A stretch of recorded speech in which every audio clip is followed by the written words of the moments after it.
libro de Lucas.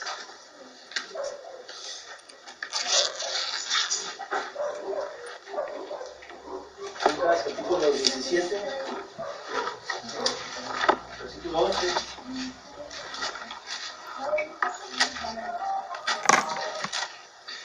Dice así: y aconteció que yendo él a Jerusalén, pasaba por medio de Samaria y de Galilea, y entrando en una aldea, vinieron al encuentro 10 hombres leprosos, los cuales se pararon de lejos, y alzaron la voz diciendo: Jesús, Maestro, ten misericordia de nosotros.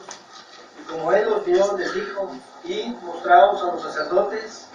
Y aconteció que yendo ellos fueron limpios.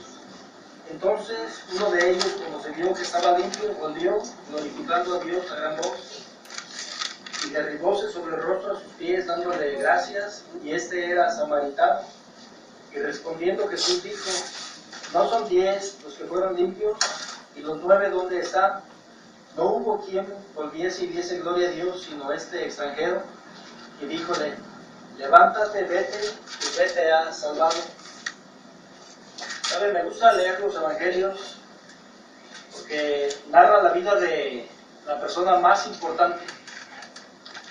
Los evangelios son una narración de la vida de Jesús, pero también son la demostración de que Él es el Hijo de Dios, y además también demuestra que Él es Dios mismo venido en carne. Amén. Lo que vemos de Jesús es que Él vino a esta tierra, se manifestó ante los hombres como el Hijo de Dios, y las señales que hacía eran solamente la prueba de su poder, la prueba de su misericordia, como Él había expresado desde el Antiguo Testamento. En este texto le vemos que Él va rumbo a Jerusalén. ¿Sabes? La costumbre de los judíos era ir a Jerusalén cada año. Cada año estaban yendo a Jerusalén. Era un mandamiento de Dios. No sé si en esta ocasión Él iba con la intención de adorar o de ofrecer sacrificios, o quizás ya era el último tiempo donde Él estaba ya para ser sacrificado. Pero lo que sí sé es que donde quiera que el Señor Jesucristo se paraba, siempre había un propósito. Si tú lees la vida de Jesucristo, donde quiera que Él se paraba, había bendiciones, había beneficios. Y muchos de los hombres que recibían estos beneficios glorificaban a Dios. Entonces, uno de los propósitos de Jesucristo es que Dios fuese glorificado. Ahora, Él buscaba verdaderos adoradores. Si vemos el texto desde una perspectiva más amplia, podemos apreciar que no todos los que recibieron el beneficio le adoraron o le dieron gracias. Y un ejemplo de ello es que cuando Él fue llevado a la cruz, muchos de los que recibieron este tipo de beneficios no estaban. Se les olvidó, algo pasó, pero no estaban presentes para, pues de alguna manera, sino para defenderlo, para estar allí, para ver qué sucedía o qué estaba sucediendo. Solamente la Biblia dice que estaba Juan el apóstol, estaba María y otra mujer con ellos, pero se quedó prácticamente solo el Señor Jesucristo. Pero sabes, el propósito de Dios con estos pasajes es encontrar verdaderos adoradores. Dice en el Evangelio de Juan capítulo 4 que Dios es lo que está buscando. Mira, hay gente que no adora a Dios, aunque reciben multitud de beneficios, muchos beneficios. La propia vida es algo maravilloso, hermanos. El tener, el ser, el razonamiento y estar preservado desde nuestro nacimiento hasta el día de hoy, son cosas grandes que Dios ha hecho con nosotros. Pero, ¿sabes? Aún así hay gente que no le adora. Es increíble. Hay gente que no sabe adorar a Dios. Intentan adorar a Dios a su manera. La religión es lo que busca, adorar a Dios, pero a su manera. Servirlo, pero a su manera. La Biblia nos dice que Dios busca verdaderos adoradores, que le adoren en espíritu y en verdad. Y ese es el propósito incluso de nuestras reuniones. Aprender a adorar a Dios. Y una de estas maneras es que podemos darle gracias por los beneficios. Y sabes, leemos en este texto que a Jesucristo iba a este lugar. No es ninguna coincidencia que Él pasara por ese lugar, así como no es ninguna coincidencia que nosotros estamos aquí. Sabes, el Señor nos llama. La Biblia dice que muchos son llamados y son pocos los escogidos. Si estamos aquí es porque el Señor nos escogió. Es increíble. O sea, yo estaba en la escuela y de toda la multitud que había en la escuela, parece que fui el único en su momento. Yo hablaba a los maestros, hablaba a mis compañeros y nadie quería escuchar de la palabra de Dios. Pero sabes, Dios tuvo misericordia de mí, hermanos, y aquí estoy alabándolo y buscando servirlo, hermanos. Dice en este texto que cuando iba por este lugar le salieron al encuentro 10 hombres leprosos. Quiero hablarte un poquito acerca de la lepra, porque dice que ellos se pararon de lejos. O sea, no llegaron al Señor Jesucristo. Uno en particular dice que se atrevió y llegó delante de él y dice: Señor, si quieres puedes limpiarme. Dice que Jesús lo tocó, dice: quiero, sé limpio.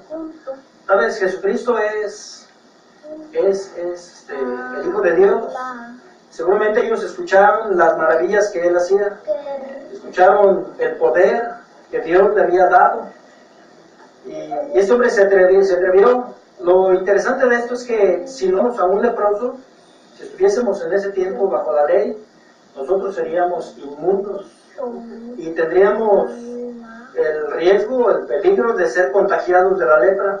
Lo interesante es que Jesús no fue contagiado ni tampoco fue inmundo. Al contrario, la limpieza de Jesús limpió a este leproso. Es muy diferente, no somos iguales, hermanos. Jamás podríamos compararnos con el Señor Jesucristo, porque Él es Dios.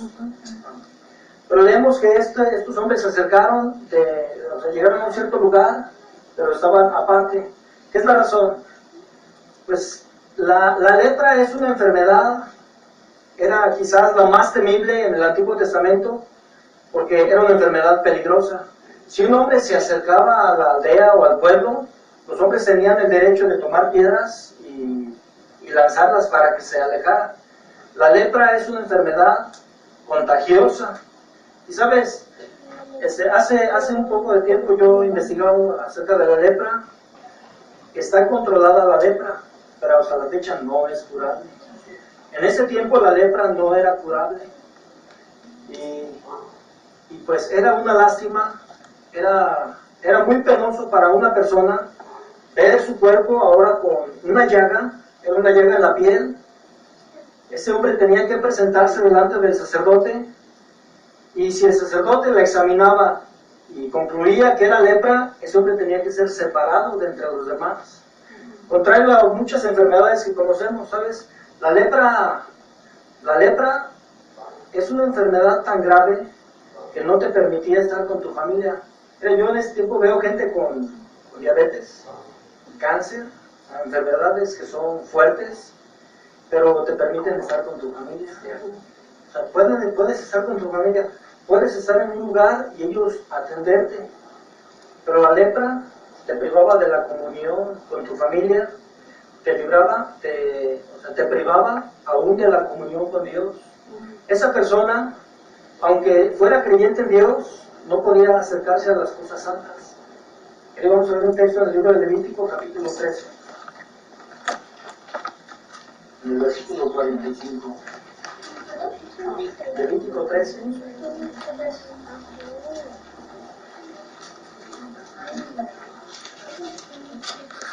No voy a leer todo, solo voy a leer 13, versículo 45. Amén. Y el leproso en quien hubiere llaga, sus vestidos serán deshechos, y su cabeza descubierta, y embozado pregonará: inmundo, inmundo. Todo el tiempo que la lepra estuviere en él será inmundo, estará impuro. Habitará solo, fuera del real será su morada. Pues este hombre no solamente tenía que despedirse de la comunión con Dios, ofrecer sus sacrificios, o la costumbre que ellos tenían de ir cada año. Ese hombre era privado, no podía.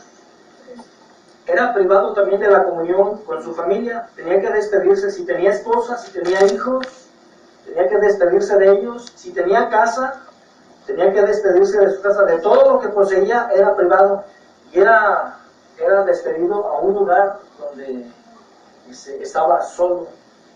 ¿Sabes? Es triste la vida de estos hombres, porque muchos de ellos se suicidaban. Si tú lees la historia de los leprosos, muchos se suicidan. Si estudias lo que ocasiona la lepra, es muy triste, porque la lepra es, aparte de dolorosa, expide un olor muy fuerte. Incluso cuando llega a las partes, el sistema nervioso pierde sensibilidad, y los hombres podían ver con el paso del tiempo cómo sus partes se iban cayendo. Era como un muerto viviente. ¿Has visto gente que sale en la televisión maquillada como los zombies? No eran zombies, hermano, porque eran gente consciente, era gente consciente de su enfermedad, pero eran como muertos vivientes. Muchos de ellos llegaban a ser como monstruos. Ellos tenían que estar embosados, cubiertos, aunque estaban sus ropas destrozadas, y tenían que gritar cuando alguien se acercaba, que inmundo, para que evitara el contagio. Pero estas personas llegaban a perder las extremidades de sus cuerpos, de sus miembros. Muchos perdían sus dedos, los dedos de los pies. Ellos podían ver cómo su cuerpo se caía a pedazos y ya no sentían. Ahora imagínate todo lo que le restaba de vida vivir en esta condición, sin una atención. Te digo, mire, yo una vez fui al centro de salud y vi un cartel donde decía: la lepra ya es curable. La lepra no es curable, es controlada la lepra. Pero ya al menos tienen una atención. Es controlada, puede habitar entre su familia, pero no es la condición que estos hombres vivían. Dios mismo los desechaba. No solamente eran desechados de los hombres, eran desechados de Dios. Y sabes, muchos se suicidaban, y los que no lo hacían, ¿qué esperaban? Esperaban un milagro. Estos hombres solamente podían esperar un milagro de Dios, porque es Dios quien puede y tiene el control sobre todas las enfermedades. Cuando Moisés llegó al monte de Sinaí, estaba paciendo sus ovejas, y vio la zarza ardiendo, Dios habló con Moisés, y envió a Moisés para liberar a su pueblo de la esclavitud de Egipto. Una de las señales era esta: él metió su mano en su costado y la sacó. Dice que su mano era leprosa, blanca como la nieve. Dios le dijo: vuélvela a meter, y salió restaurada como la otra. Pues era una prueba del poder de Dios. Un leproso solamente esperaba la misericordia, un milagro de Dios. No había otra opción. No había cura, no había remedios. Incluso cuando Jesús los envió a los sacerdotes, precisamente por eso los envió, porque no había médico para la lepra. Jesús no podía enviarlos con un médico. Eran enviados al sacerdote con el propósito de que examinara y que él pudiera determinar si era leproso. Tenía que salir del real, tenía que salir de entre su pueblo, y era un hombre impuro. Entonces, es muy triste, hermanos, pensar en un hombre leproso. Muchos le consideraban el azote de Dios. Hay un texto en el Evangelio de Juan donde dice que había un hombre ciego, y los discípulos le dicen al Señor Jesús, dice: Señor, ¿quién pecó, este o sus padres, para que naciera ciego? Sabemos la respuesta. Jesús le dijo: no pecó ni este ni sus padres, sino para que las obras de Dios se manifiesten en él. Bueno, en el caso de los leprosos, muchos de ellos recibían un castigo. Era un castigo de parte de Dios. Tenemos algunos ejemplos. María, la hermana de Moisés, cuando ella habló contra Moisés, pensando que ella también podía liderar el pueblo, y que habló contra la autoridad que Dios había establecido, Dios castigó a María con lepra por 7 días. Israel tuvo que esperar 7 días para que hasta que ella fuese sanada y volver a continuar con el camino. Giezi fue otro de los que recibieron el castigo. Mañana voy a hablar un poco acerca de Giezi. Pero este hombre robó la gloria a Dios. Tomó del dinero que traía Naamán para ofrecer por la sanación de su lepra, y no solamente recibió la plata, también recibió la enfermedad de la lepra, y eso fue como castigo. Le fue dicho, dice que sería leproso no solamente él, sino su simiente para siempre. Pues era un castigo no solamente para la persona que pecaba, sino para su descendencia. Era un castigo generacional. O sea, se transmitía. Ahora, la lepra no respetaba ni edades. Imagínate un niño con lepra y tener que estar solo, fuera. No respetaba nacionalidad. Leemos en este texto que había hombres, entre ellos un hombre samaritano, era un extranjero. No respetaba tampoco clases sociales. Podía ser rico, podía ser pobre, podía ser incluso de la clase alta, como el rey Usías. Usías, cuando dice que se ensoberbeció, después de haber vivido bien, se ensoberbeció, tomó el presente, el perfume, y quiso ofrecerlo. Se le opusieron los sacerdotes, los más valientes, y este hombre se enojó, y al punto dice que le salió la lepra en la frente. Tuvo que ser sacado y murió leproso en un lugar aparte. Ni siquiera pudo hacerse cargo del reino, tuvo que cederlo a su hijo. Entonces, la lepra, hermanos, es una enfermedad terrible. Seguramente era la más temible, porque no había cura y te privaba de todas las bendiciones, incluso las de Dios. La lepra es comparada con el pecado. No sé si tú lo has visto. El pecado no tiene cura. Nosotros vivimos con el pecado. Es más, nacimos con el pecado. Es una enfermedad generacional. El pecado está en nosotros. Y no es porque nosotros hayamos pecado. Lo recibimos de nuestros padres. Así estamos nosotros. El pecado no tiene cura. Solamente Dios puede curar el pecado. ¿Y de qué manera lo hizo? Pues ofreciéndose a sí mismo en sacrificio. Dice la Biblia que sin derramamiento de sangre no se hace remisión. Pues era necesaria la muerte de Jesucristo para sanarnos de nuestro pecado y de la muerte. Entonces, otra característica de la lepra es que no solamente quedaba en el cuerpo. Si tú lees el libro de Levítico, lees algunos capítulos que hablan acerca de la lepra se transmitía a las prendas y aún a las paredes de las casas. Así es. Es interesante, hermanos, cuando estudias una enfermedad como esta. El cáncer, pues se puede heredar en algunos casos. El diabetes, pues se puede también heredar, pero, o sea, que se transmita a la ropa. O sea, como una enfermedad. Yo nunca he visto una playera con sarampión o con calentura. Yo no he tocado la pared a ver si tiene calentura o tiene granos o tiene... Pero la lepra sí. O sea, la lepra hace estragos no solamente en los vestidos, en los objetos que estaban en casa.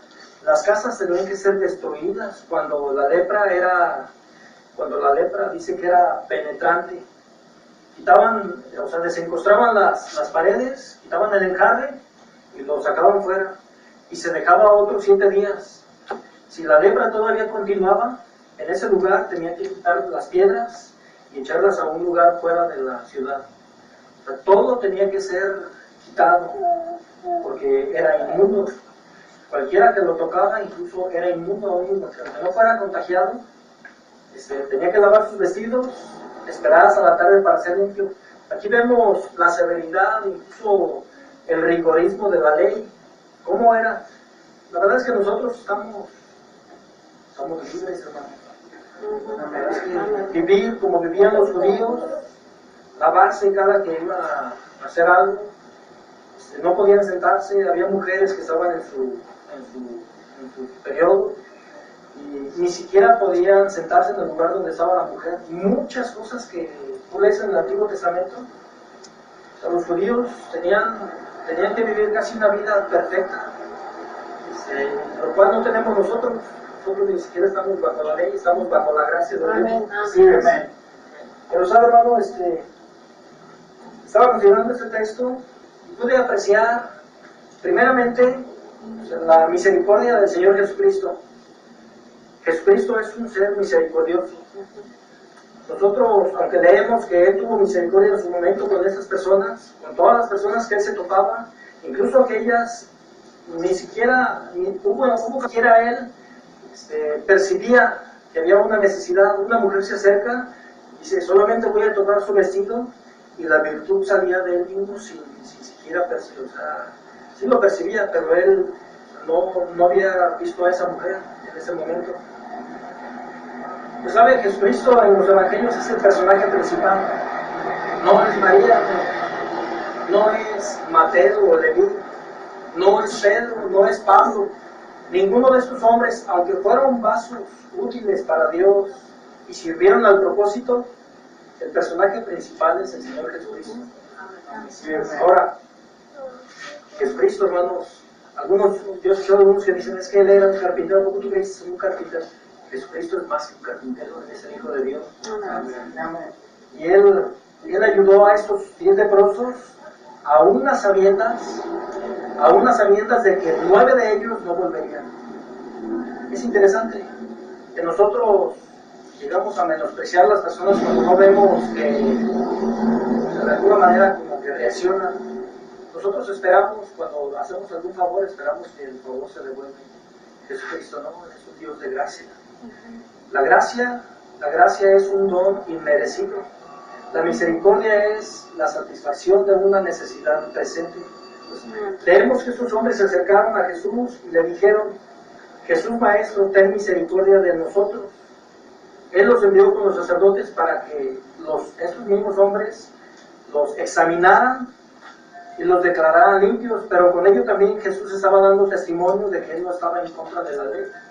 La Biblia dice que él no vino a abrogar la ley, sino a cumplirla. Entonces, jamás vamos a ver en Jesús un hombre que está en contra de la ley.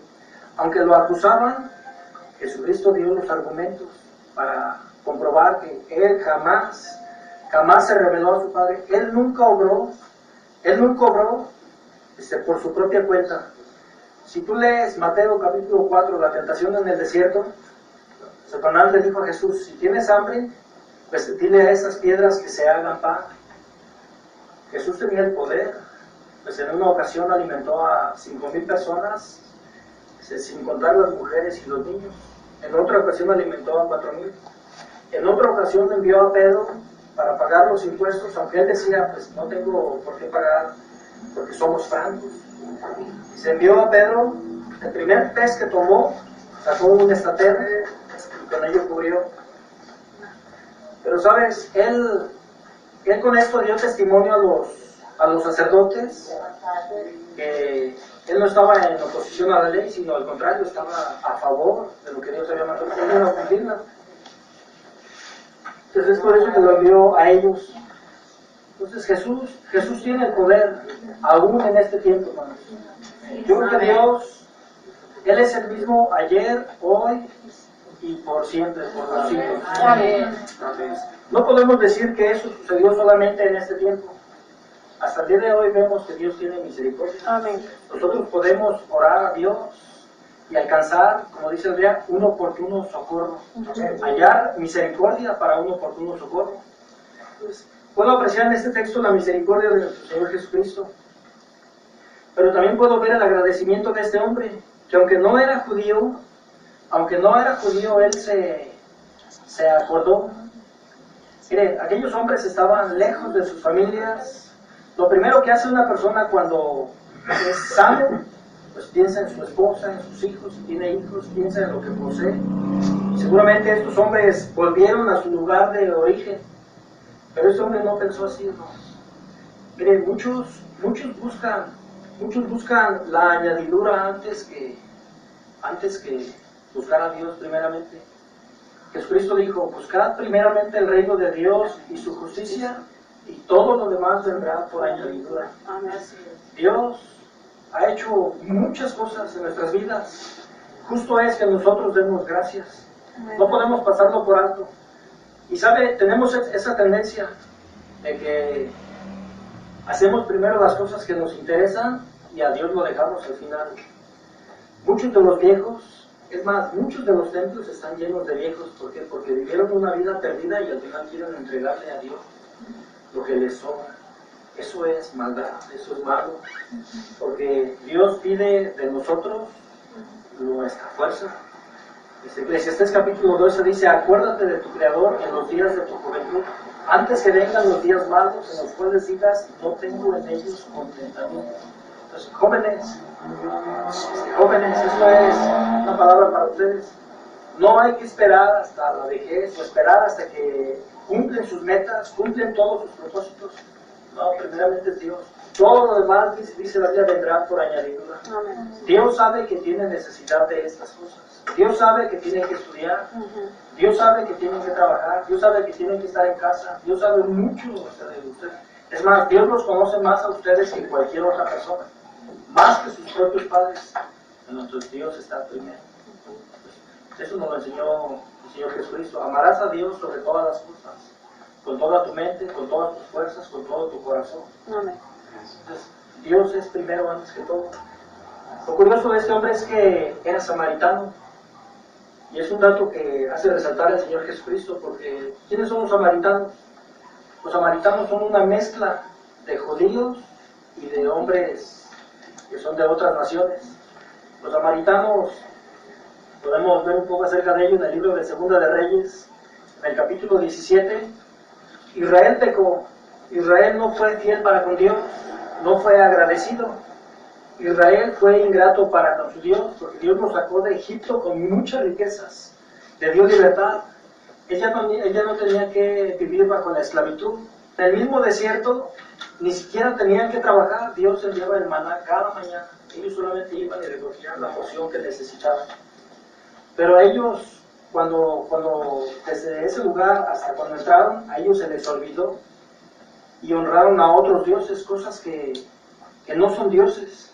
Solamente Dios es el creador, el que ha hecho todo esto. Pero sabes, Israel pecó, y para ese entonces las 10 tribus, Israel ya estaba dividido. El reino del norte dice que fue invadido por los asirios.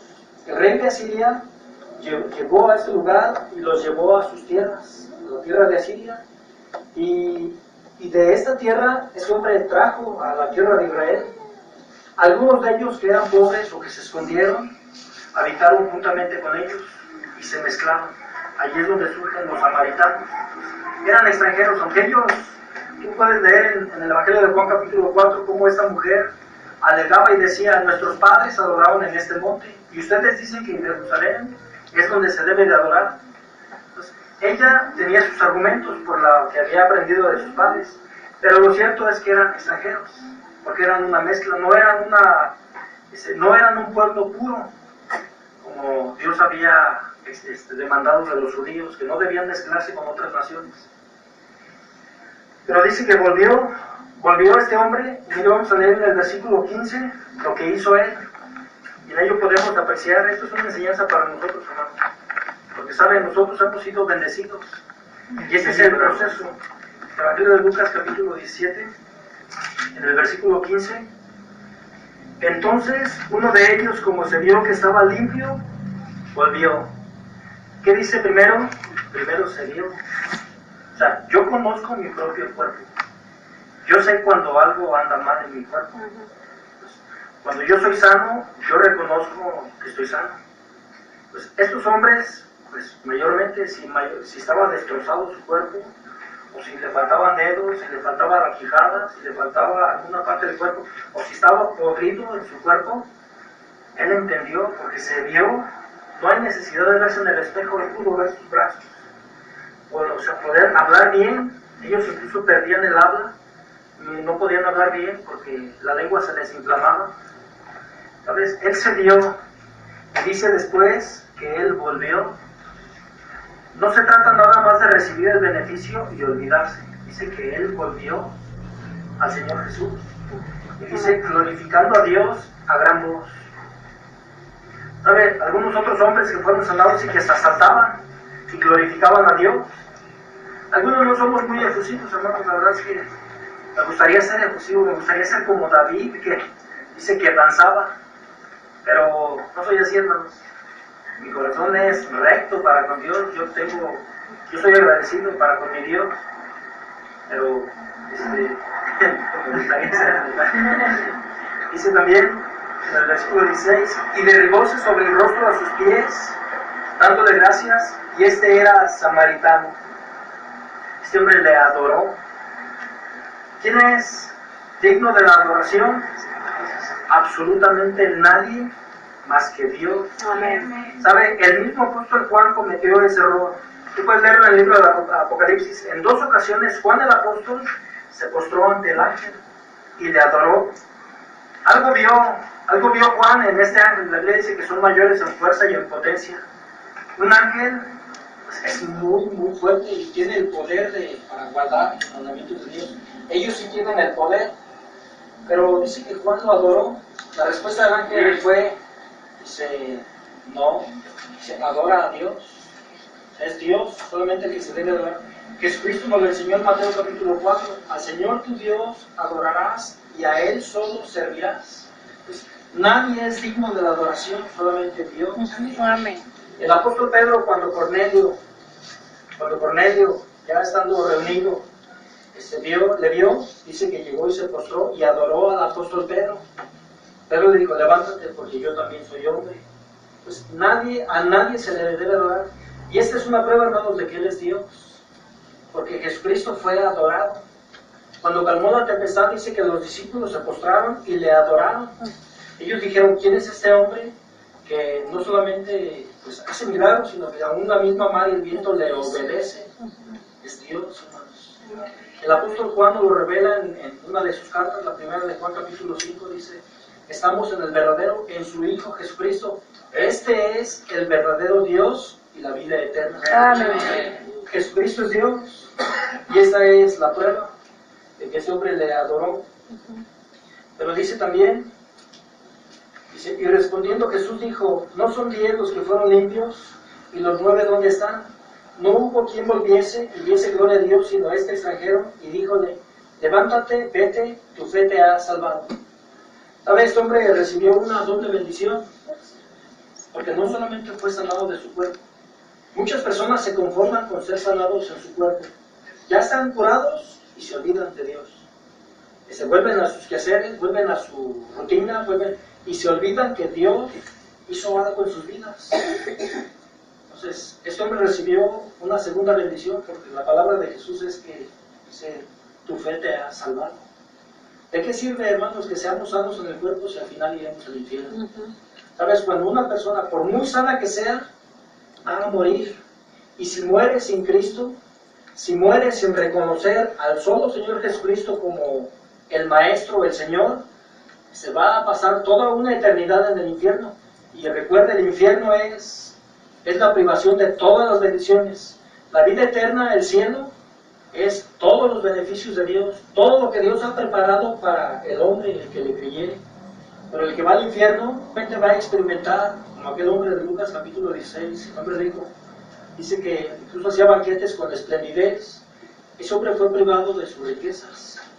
Ahora estaba enfermo. ¿Sabe? Nosotros recibimos sanidad, recibimos salud. Esto es un beneficio de Dios, pero en el infierno están enfermos.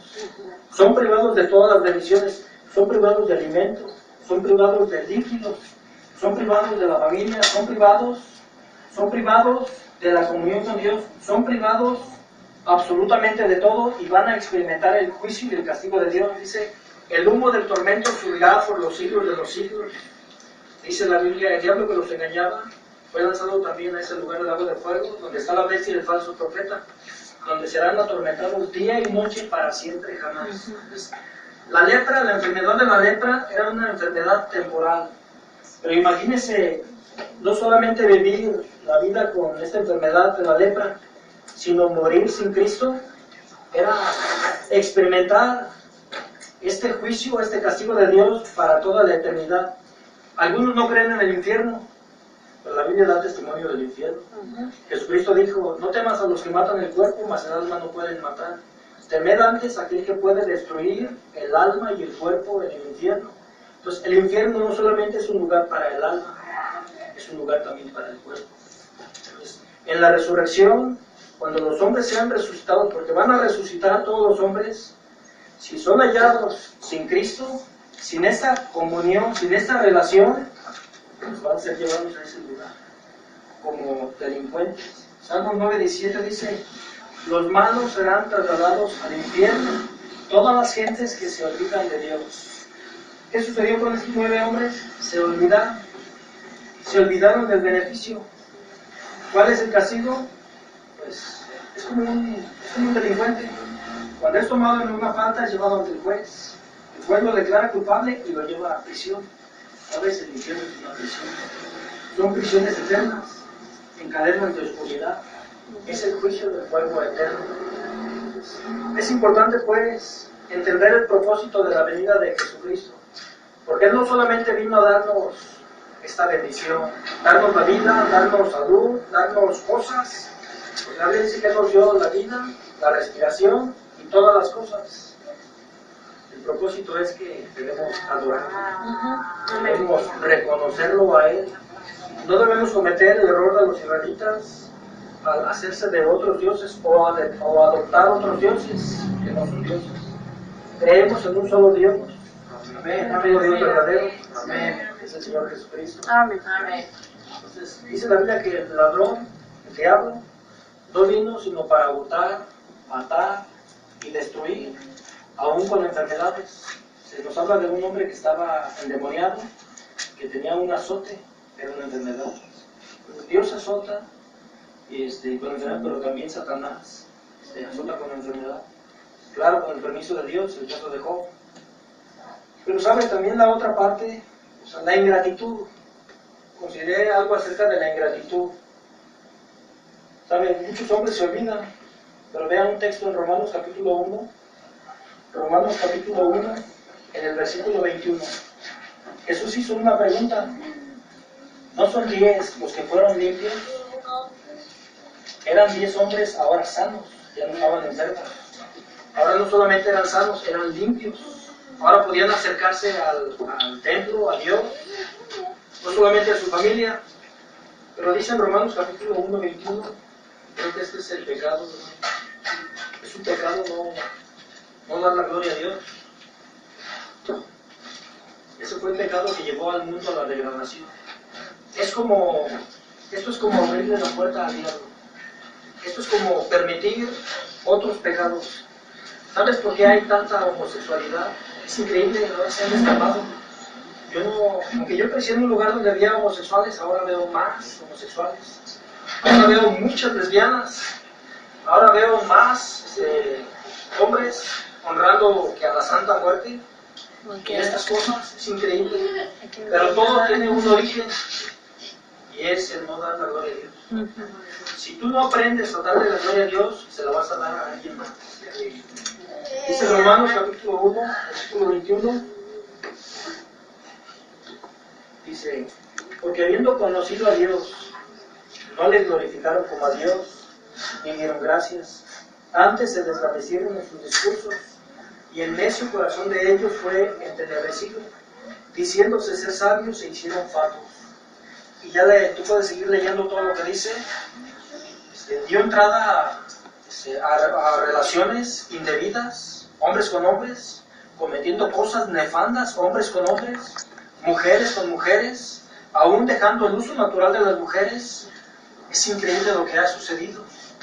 Y al final, en el versículo 32 dice que habiendo entendido el juicio de Dios, que los que hacen tales cosas son dignos de muerte, no solo las hacen, mas aún consienten a los que las hacen. O sea que perdieron el sentido de la conciencia.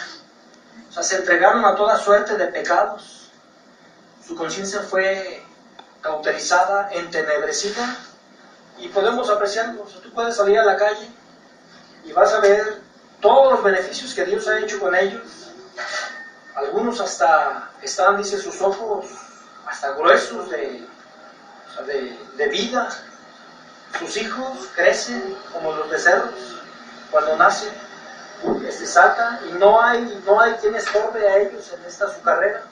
Hacen casas pensando que esas casas serán para siempre. O sea, viven engañados, hermanos. Pero todo esto es porque no dieron o no aprendieron a darle la gloria a Dios. Pero aquí estamos nosotros, hermanos. ¿Sabe? Aquí estamos nosotros. Amén. Un Salmo 103. Lo que me gusta del rey David es que era un hombre que no solamente sabía adorar a Dios, sino que entendió quién era Él.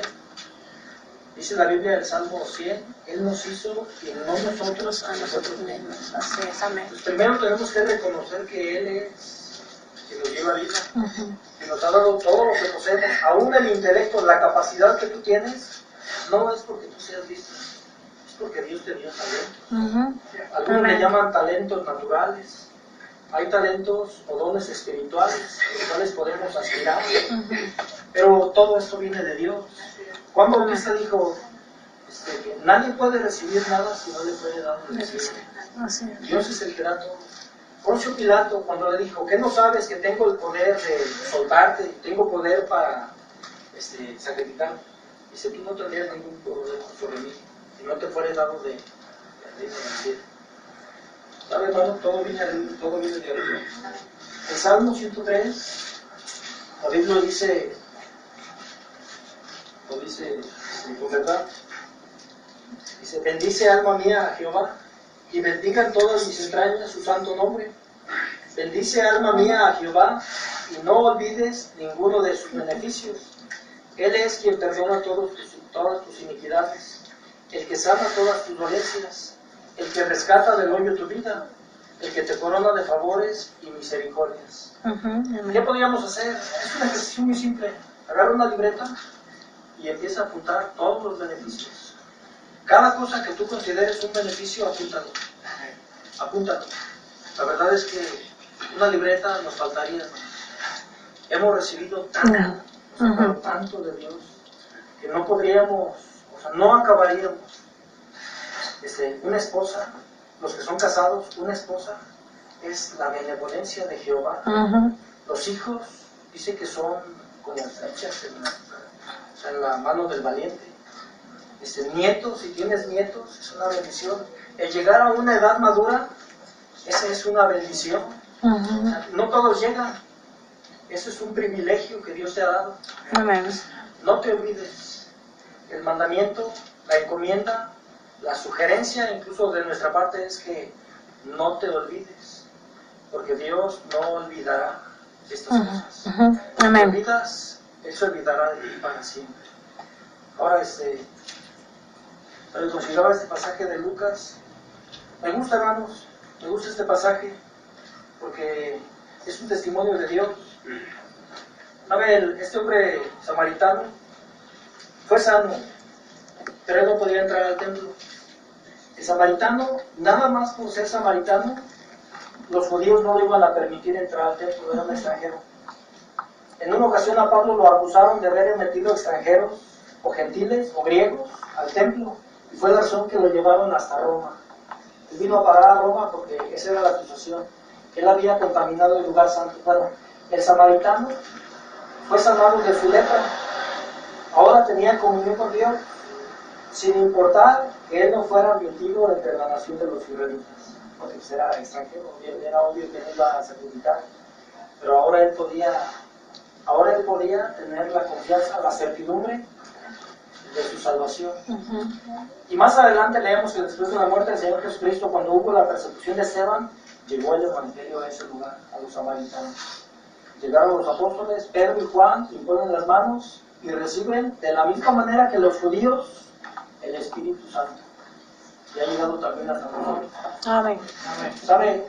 El Espíritu Santo en nosotros no solamente es la garantía de nuestra salvación, es la garantía de la herencia, de todos los beneficios que Dios ha preparado para nosotros. Amén. Y sabe, es la garantía de que no estamos solos en este lugar. Porque el Señor Jesucristo dijo, yo me voy, les voy a enviar al Consolador, el cual estará con ustedes para siempre. ¿Sabes? Nosotros tenemos el mejor maestro. Tenemos el mejor maestro. Amén. Dios ha levantado hombres, levantó en su tiempo apóstoles, ha dado pastores, ha dado evangelistas, ha dado doctores, nos ha dado diáconos, nos ha dado incluso hombres que pueden servir sin ministerio. Y esto es una bendición. Pero ¿sabe? Tenemos la bendición más grande de que Él estará con nosotros para siempre. Jesús dijo, yo estaré con vosotros todos los días hasta el fin del mundo. Amén. Yo quiero darle gracias a Dios, hermano, también esta tarde, porque Dios me ha bendecido mucho. En esta tarde yo quiero honrarlo, quiero adorarlo, Él es mi Dios. No reconozco absolutamente a nadie más que a mi Señor Jesucristo. Amén. Amén. Amén.